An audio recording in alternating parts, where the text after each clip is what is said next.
এটা হচ্ছে আমাদের ফেনী জেলার বন্যা পরিস্থিতির পঞ্চম দিনের পরিস্থিতি। এটা হচ্ছে একাডেমি ফারুক হোটেলে যে রোডটা আছে একাডেমি রোড, এটাই এখনও কিন্তু পানি কিন্তু হাঁটু পর্যন্ত।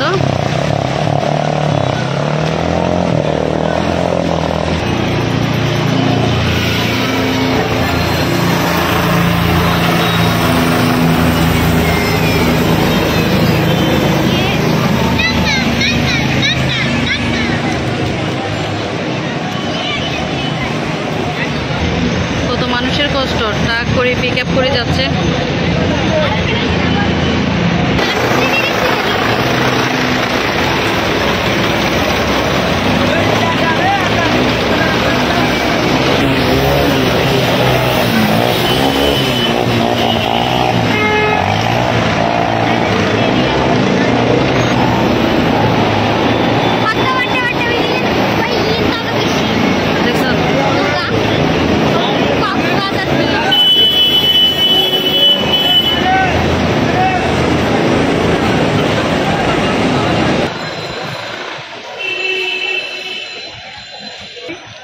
কিছু কিছু জায়গায় পানি কমছে, তবে কিছু জায়গায় পানি কমে নাই। এখনো কিন্তু গাড়ি ঘোড়া সচল নাই, আর সবাই হাঁটি হাঁটি যে যেখানে যাচ্ছে গন্তব্যে পৌঁছাচ্ছে হাঁটি হাঁটি। এটা হচ্ছে আমাদের রেল গেট ফেনীর, কঠিন এক অবস্থা।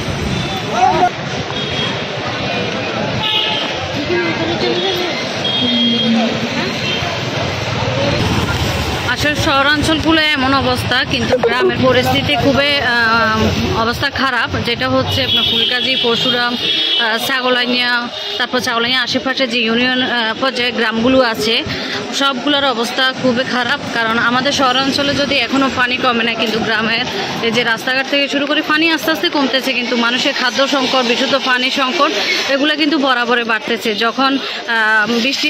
আর একটা কথা হচ্ছে আমাদের ফেনীতে এখন কিন্তু আবার বৃষ্টি শুরু হয়েছে। আমাদের ফেনীবাসী কিন্তু কঠিন এক পরিস্থিতির মোকাবেলা করতেছে। ফেনীবাসীর এই পরিস্থিতি কি বলবো, কঠিন এক পরিস্থিতি আমরা পার করতেছি আমরা ফেনীবাসীরা। তো আমি আল্লাহর কাছে এটাই বলবো যে এরকম পরিস্থিতি যাতে আর কাউকে না দেয়। আমরা আসলে এই মুহূর্তে মানে বন্যা থেকে শুরু করে এখন পর্যন্ত আমাদের যে কঠিন মুহূর্ত আমরা পার করতেছি সেটা বলে কাউকে শেষ করা যায় না। যারা দূর দূরান্ত থেকে আমাদের এখানে ত্রাণ নিয়ে আসতেছেন বা স্বেচ্ছাসেবক যারা আছে উদ্ধার কাজ করেছে, তাদেরকে অসংখ্য ধন্যবাদ। আমাদের ফেনীবাসীর জন্য তারা এতটুকু করেছে, এখনও করে যাচ্ছে, ইনশাল্লাহ আগামীতে আরও কয়েকদিন করবে, এতটুকু আশা রাখি। কিছু কিছু জায়গায় কিন্তু পানি কমে গেছে, আবার কিছু কিছু জায়গায় পানি রয়ে গেছে। যেমন আমাদের একাডেমিতে এখনও পানি, তারপর SSK রোডে এখনও পানি শুনতেছি, আর ময়ফালের দিকে বা হাজারি রোড এই দিকগুলোতে ফেনীর যা এগুলো আছে এগুলোতে কিন্তু পানি অলরেডি কমে গেছে।